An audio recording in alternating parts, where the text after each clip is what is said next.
Растягиваем большие грудные мышцы. Выбираем застойные процессы с молочных желез. Воздействуем и на межреберные промежутки, и на углы диафрагмы. В этом видео раскроем тему массажа груди, потому что очень часто начинающие массажисты, да и опытные массажисты пропускают грудь и живот в силу того, что эти зоны наименее приятные для клиента, ну и имеет некоторый момент стеснения, да? Если пришла женщина, например, работать с грудью не совсем корректно и деликатно. Поэтому сегодня я покажу, как можно работать с грудью, чтобы не доставлять дискомфорта. Конечно, в лучшем варианте молочные железы массировать. Их можно и нужно делать массаж им, потому что из всех онкологических заболеваний у женщин рак груди стоит на первом месте. Поэтому дополнительное массажное воздействие уменьшает застойные процессы и, как следствие, развитие новообразований. Поэтому массаж груди, несмотря на то, что многие женщины его могут стесняться, очень полезен и очень нужен им. Поэтому важно аккуратно, деликатно подойти к этому вопросу и сделать массаж. В идеальном варианте, конечно, лучше делать без всяких повязок. Взяли и выполняем массаж груди, немного задевая молочные железы. Конечно, не нужно переусердствовать, не нужно превращать массаж общий, классический в эротический. Но дополнительное воздействие на молочные железы — это абсолютно нормально. Но если, допустим, вы стесняетесь или женщина стесняется, то можно использовать полотенце, прикрыв молочные железы, выполнить массаж. Я вас хочу попросить, напишите в комментарии к этому видео, делаете ли вы массаж груди и живота или пропускаете эти зоны при выполнении общего массажа. Потому что я знаю, что многие массажисты эти зоны просто не выполняют, потому что грудь некомфортно, стеснительно, а живот очень часто болевые симптомы доставляет массаж живота клиенту, и многие люди не любят эту зону. Ну и плюс ко всему еще и много противопоказаний к массажу живота есть. Поэтому черканите в комменты, делаете ли вы грудь и живот или не делаете. Ну и давайте я дополню какими-то приемами, которые я не показал в предыдущем видео, массаж груди. Итак, для начала мы поглаживаем и выжимаем к подмышечным лимфоузлам. Здесь мы воздействуем на малую и большую грудные мышцы, которые как раз таки приводят плечи вперед. Поэтому при работе с осанкой, с коррекцией осанки, массаж груди будет также показан. Здесь мы выжимаем подмышечным лимфоузлам. Затем со второй стороны аналогично работаем сразу с двух сторон. Далее немного готовим эту зону растираниями, кругообразными подушечками 4, либо плоскостными. Зона достаточно нежная и деликатная, поэтому не стоит переусердствовать на этой зоне. Делайте достаточно неинтенсивно. Можно одновременно с двух сторон выполнять растирание.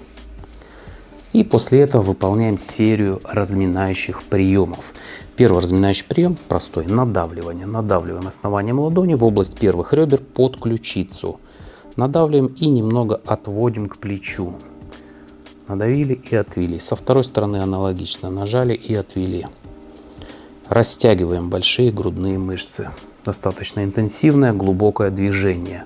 Затем выполняем разминание подушечками 4 пальцев. И также идем к плечевому суставу. Прорабатываем большую и малую грудную мышцу. Здесь может быть болезненно, поэтому обращайте внимание на самочувствие вашего пациента. Если больно, интенсивность уменьшаем, не мучаем клиента, иначе он к нам больше не придет. Дальше я встаю сбоку от клиента и выполняю разминание подушками 4 с этой позиции уже. И двигаюсь от рукоятки грудины к плечевому суставу. Разминаю подушками 4 пальцев. Этот прием подушками 4 пальцев можно выполнять, если у человека повышенная чувствительность. Если человеку не больно, можно сделать гребнеобразное разминание средними фалангами пальцев. Вот таким вот образом. С одной стороны 3-5 повторов. И аналогично со второй стороны. Работаем сразу с двух сторон. И также гребнями фаланг. Также разминание гребнем. Затем с двух сторон выжимаем достаточно интенсивно и глубоко растягиваем, отводим плечи назад, растягиваем грудные мышцы. Кроме того, здесь еще и у нас крупные коллекторы лимфатические, да, здесь зона слияния венозной и лимфатической системы, поэтому проработав хорошо с этой зоной, мы усиливаем ток с периферии лимфы. И лимфодренажный эффект тоже. При лимфодренажном массаже, массаж груди, верхней части грудной клетки обязателен. Потому что любое напряжение здесь будет приводить к ухудшению оттока лимфы. Размяли верхнюю часть грудной клетки, дальше перемещаемся на среднюю часть грудной клетки. Как я сказал в начале, если все окей, мы работаем с молочными железами, то есть разминаем грудь. Можно через полотенце немного повоздействовать на молочные железы, объяснив клиенту, что это очень полезно и важно, а не просто ваша прихоть. Вот, убираем застойные процессы с молочных желез. Вот таким вот образом. Конечно, можно через полотенце делать, можно полотенце убрать и сделать уже напрямую. И со второй стороны точно так же. Но для приличия и цензуры видео мы сделаем вот так. Хотя в YouTube разрешено массаж груди. Дальше. Встаем на среднюю часть грудной клетки, напротив сосков примерно. И делаем такое надавливающее движение. Нажимаем и сдвигаем в сторону. Отпускаем, нажимаем, сдвигаем в сторону и отпускаем. Нажимаем, сдвигаем в сторону и отпускаем. И так по 4 сторонам. Крест координат. Нажали, сдвинули, нажали, сдвинули, нажали, сдвинули. Для чего это нужно? Это нужно для того, чтобы повоздействовать на межреберные промежутки средней части грудной клетки. Растянуть немного мышцы вдоха и выдоха и повоздействовать на грудино-реберные сочленения. Улучшить их эластичность. У женщин особенно важно, потому что у женщин грудное дыхание преимущественно. Плюс женщины эмоциональные, а все эмоции как раз таки накапливаются вот здесь, в области груди у нас. Сделали среднюю часть грудной клетки, перемещаемся на нижнюю часть грудной клетки, на нижние ребра и мышцы. Далее работаем с нижними ребрами. Здесь у нас выполняется поглаживание от периферии к центру, к грудному лимфопротоку. Можно сделать граблеобразные поглаживания. Пальцы достаточно широко разводим и делаем выжимающие движения к себе, от кушетки на себя. Затем точно так же выполняем со второй стороны. Аналогично. Если неудобно, можно перейти вокруг кушетки и выполнить с противоположной стороны. Так будет многим удобнее. Одновременное выжимание.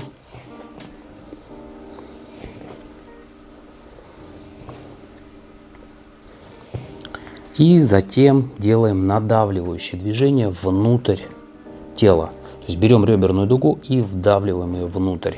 И чтобы у нас не было таких острых тычков, острых углов, мы немного скручиваем и реберную дугу подаем вниз. Здесь мы воздействуем и на межреберные промежутки, и на углы диафрагмы, мышцы, разделяющие брюшную и грудную полость. И также непрямым способом мы воздействуем еще и на изгибы толстого кишечника. В данном случае на селезеночный изгиб. Аналогичные воздействия выполняем и по второй стороне. Точно так же нажимаем и смещаем вниз. Нажимаем и сдвигаем вниз.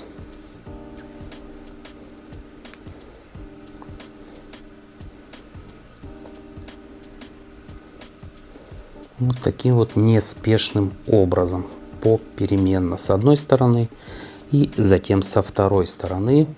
Манипуляции можно повторить от 3 до 5 раз.